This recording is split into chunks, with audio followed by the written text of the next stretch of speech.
Nous voici dans la cuisine de l'auberge de mon ami Joseph Ambrosini. Joseph Ambrosini est mon ami depuis mon installation au village, ça fait plus de 10 ans. Lui-même s'est installé à ce moment-là comme restaurateur. Il avait son moulin, il était propriétaire d'un moulin que nous verrons tout à l'heure, et il a eu l'idée d'y installer un restaurant. Et au cours de nos conversations à bâton rompu, je lui ai proposé de décorer son auberge avec des tableaux que je faisais. C'était un peu prétentieux, bien sûr, mais comme lui est un ami indulgent, il a été d'accord tout de suite, d'enthousiasme. Et il m'a dit, docteur, apportez-moi les tableaux que vous voulez, nous les installerons et ils décoreront mon auberge, j'en suis bien d'accord. C'est ce qui fut fait. Et tout à l'heure, nous ferons le tour de l'auberge, de la salle de restaurant, et tu pourras découvrir ces tableaux au fur et à mesure de la promenade. Et je notais récemment, dans une revue qui s'appelle le Journal de l'amateur d'art, qu'un journaliste qui avait noté dans le Carnet des Arts, le 1er octobre 1978, il avait noté ceci. Alain Duhail a eu une très bonne idée. Alain Duhail, c'est un très bon peintre connu à Paris. Alain Duhail a eu une très bonne idée. Se faire exposer dans un restaurant, chez Ludovic, dans le 9e arrondissement de Paris. Une initiative qui mériterait d'être développée, tant il est vrai que la bonne peinture fait toujours bon voisinage avec la bonne cuisine. Quand j'ai lu ça à Joseph, nous avons bien ri. Parce que nous, ici, dans ce pauvre village de Philippigène, on avait pensé à ça quelques mois avant le peintre Alain Duhail. C'est vrai, c'est vrai.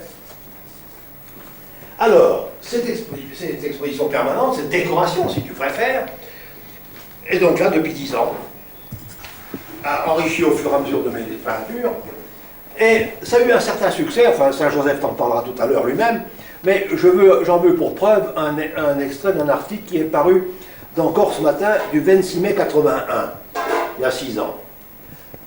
C'est intitulé Felicetto, l'étoile de René Weber.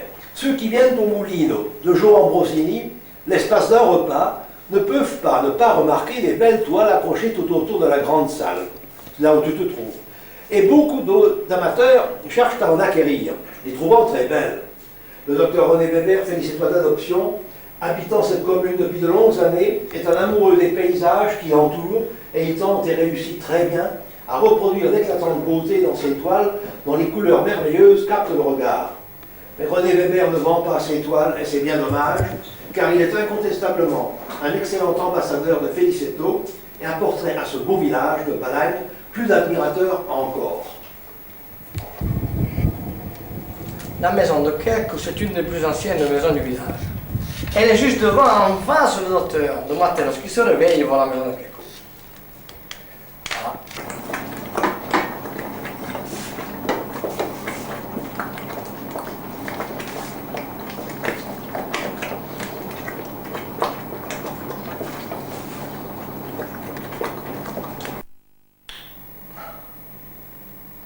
Voilà, ce tableau représente le hameau de Morado de Muro, avec au fond Sant'Antonino. Merci.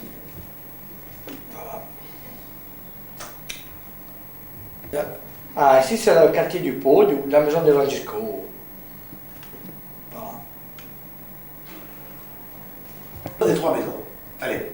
La maison de Francesco, la maison de Jeannette, de Nunzio, et c'est la maison à Laurent de Matteo. Ça, c'est la maison du stationnario, en dessous de la route nationale. C'était le forgeron du village. Maintenant, c'est la maison de... comment il s'appelle?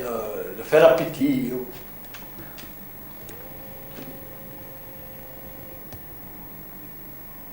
Ça, c'est la maison du Frescaggio, où il y avait une laiterie. Un peu plus bas, il y a le moulin de Muro, un moulin de Muro, avec au fond Poggiali et l'église de Muro. Et à gauche, Monterosso. Ça y est. Ça, c'est les Fontanilles, le village d'à côté de Nice. Avec la maison du pauvre Joseph de Cazan. Alors, pauvre Joseph de Cazan, j'ai quelque chose à raconter. Il était venu un soir, où il y avait un secret à faire. Mon pauvre père était là, et ces messieurs sont rentrés dans le jardin pour manger des melons, prendre des melons. mon père a entendu, il les a surveillés. Et lorsqu'ils étaient dans le jardin, PAM, un coup de fusil. Le pauvre Joseph se jette du mur et il criait aux obéis. Au deuxième coup, PAM, il passait le pont et ose sempre io. Et il me le racontait tout le temps. Il y a quelques années, il est mort, le pauvre. Mais toutes les fois qu'on se voyait, il me racontait et aux obéis. Vu dans notre angle. E toujours à côté de Muro, avec i Bugliali, o Murado e Tol de Fond, Sant'Antonino. On tourne en Corse, on voit que de Sant'Antonino. Tous les villages de Corse s'appellent Sant'Antonino. La suite. Il croyait qu'il y avait une belle fille dans la... Il n'y a que des hommes. Ah ben justement, ça tombe bien. L'église de Feligedo, la paroisse Saint-Nicolas, mais la fête c'est la Serroc.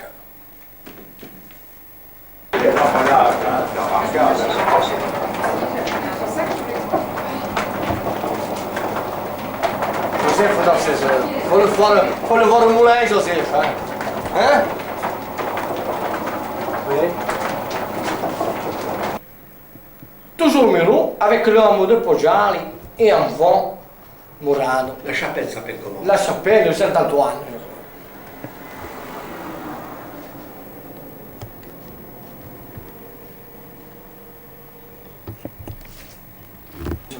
Parce que le palier de Clément, ça s'appelle en bas, o Gavanado. Le palier du Gavanado, le palier de Clément du pauvre Baptiste. Bon, ça c'est vu de chez Docteur Bébert. Vu de chez moi. Toujours à Piazza Abila, en face à la maison du docteur, la maison de Nucci d'un côté et la maison Eugène au fond. Et une vigne vierge. Et oui, une vigne vierge qui est toujours là, chez Nucci. Puis de chez vous, de la maison Weber, avec la maison de Renucci d'un côté, la maison de Francisco et la maison de Nucci, du pauvre Lance. Et la ruine. Et la ruine. Et la ruine, en Du face. gouvernement, c'est devenu la terrasse de Madame Renucci. Madame Renucci. Il y avait un laurier dedans qui Il était... est mort un cheval, il est mort le cheval de Matteo. Ah bon? Dedans. Ou de Precoglio. Derrière la vigne du Precoglio, la maison Astolfi. Ah, un de la famille Michelin voulait acheter ce tableau à tout prix. Il voulait même loger Monsieur Weber pour qu'il descende peindre ce tableau.